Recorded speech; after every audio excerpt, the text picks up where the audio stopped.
Hello guys. 2 true camping horror stories. 1. In 2016 my boyfriend, now my husband, and I went camping in eastern Pennsylvania. The place we decided to stop for the night was primitive. Camping was free, no cell service, barely a road, etc. We did encounter 2 other people. They might not factor into what happened later at all, but they were creepy, so I'll describe them. The first was a woman who had her truck off to the side of the road a little as we drove past. She had the hood open and seemed to be waiting for someone to stop and offer to help. Usually my boyfriend had no problem helping someone, but he said his time something about her put him off. She didn't really seem like she needed help, and usually people who need help look at you hopefully as you approach. She looked like she just expected we would stop.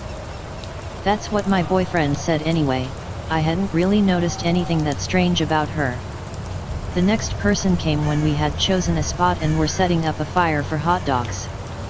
I had noticed people drive by a few times, but my boyfriend pointed out each time was the same car, and the man in the car watched us each time he passed. My boyfriend was a little uneasy about this, but we had driven around for a while before finding a place we liked. It had been raining and everything was muddy, and we wanted the driest site possible. He could have been doing the same thing. We briefly thought about moving, but the road was muddy too. If he wanted to find us, all he had to do was follow the tracks. There were some other tracks, but not many. He'd only have to backtrack a little to locate us again. He didn't come by another time, so we stayed and spent the several remaining hours before dark goofing off. No one else drove by. Whether or not those 2 had anything else to do with our experience, the real fear came later. We had gone to sleep in our tent, and sometime around 3 a.m. we were awoken by this very loud noise. I can't describe it very well or even remember exactly what it sounded like, but my boyfriend said it reminded him of a chain gun revving up. It was also similar to how it would sound if someone recorded a shovel being dragged over gravel and played it over a loudspeaker, is another way he described it. He jumped up and looked out the little window but couldn't really see anything. The sound repeated itself another few times. I was too scared to speak, so my boyfriend whispered that it was probably miles off and I should go back to sleep. I didn't question this, as I figured loud sounds could be easily heard miles off. After we left, he told me it sounded like it had actually been coming from just down the road, but he didn't want to freak me out.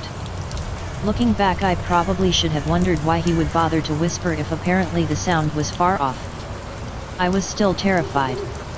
Every little thing I heard outside sounded like someone was walking around the tent. We laid there for a while longer when finally my boyfriend told me to get dressed because we were leaving. I got alarmed by this, and even more alarmed when he unwrapped the machete we had bought just for this trip from its plastic before opening the tent. We quickly packed up and loaded the car. I looked around for footprints that weren't our own, but despite the moon providing plenty of light, I couldn't really see. I did point out something my boyfriend hadn't noticed though before we got into the car. There was a beer can by our dead fire that hasn't been there before. We didn't even bring beer. While we were driving away, my boyfriend explained that he was nervous someone might have been trying to lure us out, so he didn't think it was a good idea to run from the tent right away. He also half expected to find out gas tank had been siphoned out, but that wouldn't have stopped us because we had a hybrid car. The rest of our trip we only stayed in well-populated campsites or got a hotel. 2. I used to be in a group that's somewhat like the Scouts, so we spent a lot of time in the woods, and some weird shit happened often, but most of the time it was easy to explain. One thing happened though that to this day scares the living shit out of me. I was a leader for the age group 8 to 10 years old, and we were out on a camping trip. It was the first year we stayed on that terrain, and it was huge. Normally we tend to explore the majority of a terrain before the kids arrive, so we were aware of any possible dangerous spots to avoid. This time it was impossible. Every camp we have what we call a night game. It's usually a scary game in which the kids have to complete several tasks while the leaders scare the ever-loving shit out of them. Obviously we had one too during that camp. We masked up as monsters and hid out in the woods close to the checkpoints they had to pass. While running in between checkpoints I found an open stretch of forest with little to no foliage, so it was ideal for chasing after them. There was no real room to hide besides behind trees, so I couldn't use my flashlight or they'd be able to see me from miles away.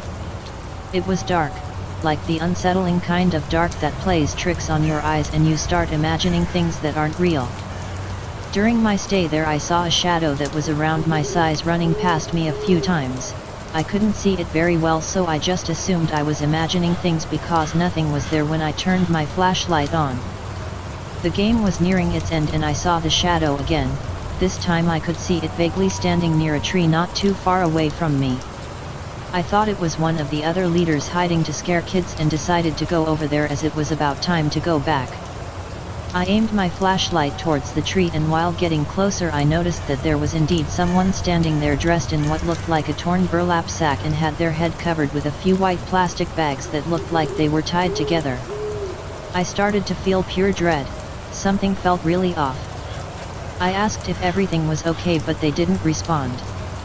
The only thing I heard was this weird sound that sounded like someone knocking on wood. Nevertheless, I went a bit closer until I was about 10 meters away from this person. The knocking sound turned out to be that person smacking his head repeatedly into the tree, and I noticed he looked like a male.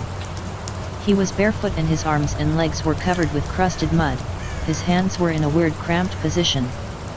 I was convinced this was just one of the other leaders pulling a prank, so I told them to knock it off. He slowly turned his head and started walking towards me. Something inside me just told me to run. It didn't matter if it was just a stupid prank, and I ran away scared for nothing. If this wasn't a prank, it felt like I was in serious danger, so I ran as fast as I could. I heard him running after me, but I didn't want to turn around to look as I'd probably run into a tree.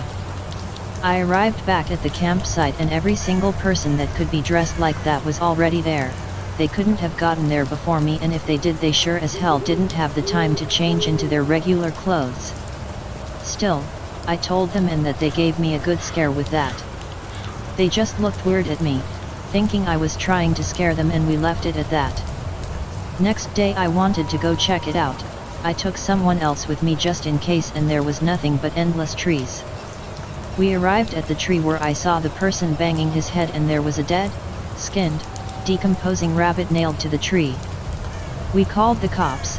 They looked around quickly and brushed it off as just a prank from another scouting group or some kids from the nearby town, and left it at that. We didn't notice anything weird after that, so it probably was a dumb, stupid prank.